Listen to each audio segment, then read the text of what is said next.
धनंजय मुंडे यांचा आधीच राजीनामा व्हायला हवा होता. पर्यावरण मंत्री पंकजा मुंडे यांनी व्यक्त केली भूमिका. धनंजय मुंडे यांच्या राजीनाम्याचं स्वागत आहे, पण हा राजीनामा खूप आधीच व्हायला हवा होता. तसेच राजीनामा घेणाऱ्यांनीही तो वेळेवर घ्यायला हवा होता, अशी स्पष्ट प्रतिक्रिया पर्यावरण मंत्री पंकजा मुंडे यांनी दिली. त्या नागपूर दौऱ्यावर असताना पत्रकारांशी बोलत होत्या. संतोष देशमुख हत्या प्रकरणाविषयी त्या म्हणाल्या, मी संतोष देशमुख यांच्या आईची आणि कुटुंबियांची हात जोडून माफी मागते. या प्रकरणातील दोषींना कठोर शिक्षा व्हावी हीच माझी मागणी आहे. सोशल मीडियावर व्हायरल झालेल्या हत्येच्या व्हिडिओबाबत बोलताना त्या म्हणाल्या, ते व्हिडिओ पाहण्याची माझी हिंमत झाली नाही. ज्या लोकांनी ही अमानुष हत्या केली आणि ज्याचा व्हिडिओ तयार केला त्याची निर्दयता या घटनेतून स्पष्ट होते. या हत्येनंतर मुख्यमंत्र्यांना पत्र लिहून आपली भूमिका स्पष्ट केल्याचं पंकजा मुंडे यांनी सांगितलंय. या प्रकरणात कोणाचा हात आहे हे फक्त तपास यंत्रणा सांगू शकते. मी यात कोणत्याही प्रकारचा हस्तक्षेप करणार नाही, असंही त्यांनी स्पष्ट केलं. बोलते आहे ते सर्व चॅनल्सनी कृपया नोंद करून घ्यावी. गेले काही आठवडे झाले जेव्हापासून मी शपथ घेतली आहे, या विषयावर मी वेळोवेळी व्यक्त झालेली आहे. आणि आज मी सकाळी गव्हर्नर साहेबांबरोबर निघाले होते. तोपर्यंत विमानामधून उतरेपर्यंत मला महाराष्ट्रामध्ये मुंबईमध्ये काय चाललंय हे मला नागपूरमध्ये माहीत नव्हतं. आपण मला जे एकदम माईक लावून प्रश्न विचारला तोपर्यंत मला अजून कल्पना नाही. अजूनही माझं कोणाशी मुंबई बोलणं झालेलं नाही. पण एखादी इंस्टाग्रामवरची गोष्ट बघून माझ्या लक्षात आलंय की मुंबईत काय चाललंय आणि त्याच्या निमित्ताने आपल्याला, कारण मी पंकजा गोपीनाथ मुंडे आहे म्हणून या विषयावर मी व्यक्त होणं आपली अपेक्षा आहे, त्याप्रमाणे मी व्यक्त होत आहे. मी जे व्यक्त होत आहे त्याचा आपण सर्वांनी सन्मान ठेवावा. मी जे बोलणार आहे त्याच्यानंतर कुठल्याही प्रश्नोत्तरासाठी जागा राहणार नाही. हा विषय अत्यंत ह्युमन विषय आहे, माणुसकीच्या दृष्टीने महत्वाचा विषय आहे. मला आपण प्रश्न विचारणार आहात त्यापूर्वी मी हे सांगते की काही व्हिडिओ सोशल मीडियावर व्हायरल झाले संतोष देशमुखांना मारण्याच्या संदर्भातले. मला त्याच्याविषयीची माहिती नाही, पण इंस्टाग्रामवर मी फक्त एक पोस्ट पाहिली. ते व्हिडिओ उघडायची किंवा बघायची माझी हिंमत देखील झाली नाही. कारण ज्यांनी त्यांना एवढ्या अमानुषपणे मारलंय आणि एवढ्या अमानुषपणे मारून त्याचा व्हिडिओ केलाय, त्यांच्यामध्ये जेवढी निर्मनुष्यता आहे किंवा ह्या व्हिडिओचा काहीतरी आपल्याला वापर करायचा असा काहीतरी कोणीतरी प्रयत्न करत असेल, त्याच्यामध्ये पण जी निर्मनुष्यता आहे ती माझ्यामध्ये नाही. ते बघण्याची माझी हिंमत नाही. संतोष देशमुखांच्या हत्येनंतर मी पहिल्यांदा मुख्यमंत्री महोदयांना पत्र दिलं होतं आणि 12 डिसेंबरला मी याच्यावर संपूर्ण भाषण माझं आपण पहा ऑनलाईन आहे, मी व्यक्त झालेली आहे. आता यामध्ये कोण आहे काय नाही, कोण इन्व्हॉल्व आहे, कोणाचा हात आहे हे केवळ आणि केवळ तपास यंत्रणेलाच माहिती आहे. त्यामध्ये कुठलाही हस्तक्षेप मी करण्याचं कारण नाही. एवढं मात्र नक्की सांगते की ज्या मुलांनी ही हत्या केलेली आहे त्या मुलांच्या मुळे समस्त राज्यातील समाज ज्यांचा काहीही दोष नाही तो सुद्धा मान खाली घालून गंभीरपणे वावरत आहे. खरं तर त्या समाजाची जी मुलं आणि ज्याची हत्या झाली त्याची एवढी निर्घृण हत्या झाली, त्यामुळे तो समाज एका आक्रोशात वावरत आहे. खरं तर समाज आणि जात याच्यावर बोलायची गरज नाही, पण आता परिस्थितीच अशी आहे. प्रत्येक गोष्ट जातीवर जाते. गुन्हेगाराला कुठलीही जात नसते.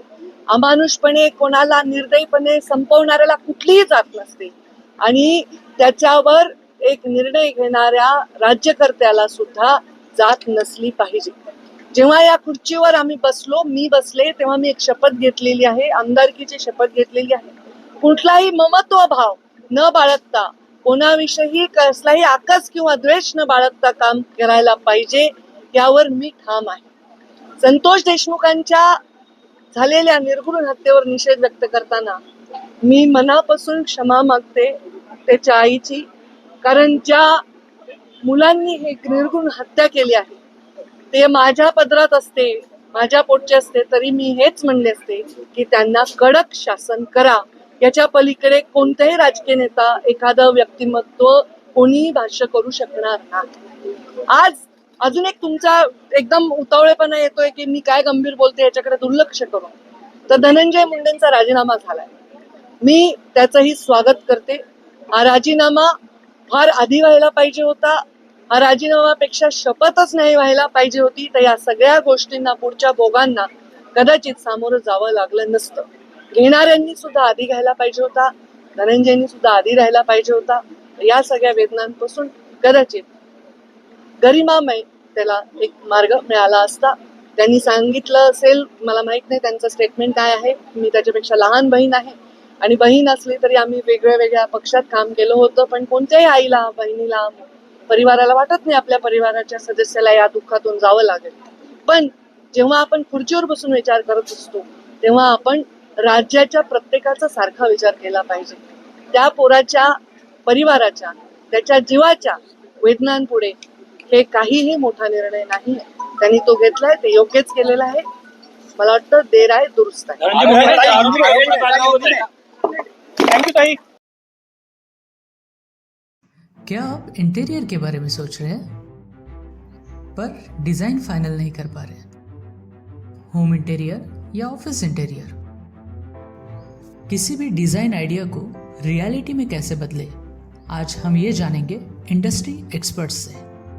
हमारी कंपनी जो है डिज़ाइन ब्यूरो, उसमें interior designing, renovation, architectural design, landscaping end renovation, furnitures, ये सारे जॉब्स हमारे यहाँ होते हैं। और पिछले 20 साल से हम लोग इस फील्ड में हैं और इसमें 2 से 3 कैटेगरी आप इसको डिवाइड कर सकते हैं, जिसमें कि हम रेसिडेंशियल बोलते हैं, कमर्शियल बोलते हैं और रिनोवेशंस बोल सकते हैं। बेसिकली क्लाइंट्स की नीड्स को अंडरस्टैंड करना, सो नीड बेस्ड एनालिसिस हमारे यहाँ होता है।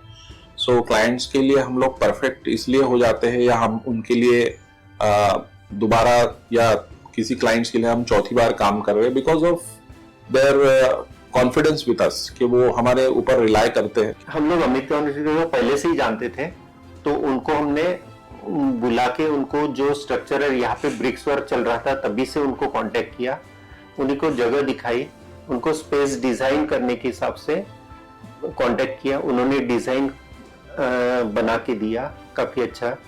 जो भी मीन्स उसमें जो भी चेंजेस थे उनको वर्कआउट किया हमने। जब जो मटेरियल लेना था वो साथ में हमारे आए, सिलेक्शन के लिए आए, वो जो भी सारा सिलेक्शन उन्होंने काफी अच्छे से करवाया। जो भी उसके बाद में जो एक्सपेक्ट था उससे ज्यादा बेटर ऑफिस उन्होंने बनवाया। बजट अगर आपका लिमिटेड है तो लिमिटेड बजट में भी आप एक अच्छा इंटीरियर कर सकते हैं, ये हमारा विश्वास है।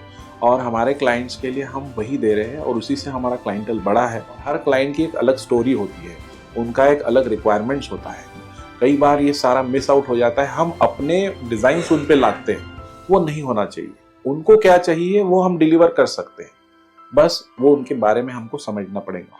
तो हमारे इसमें हम एक ही बोलते हैं कि ड्रीम कम्स ट्रू। आप ड्रीम देख रहे हो, हम उनको फुलफिल करेंगे, वो हमारी रिस्पॉन्सिबिलिटी है।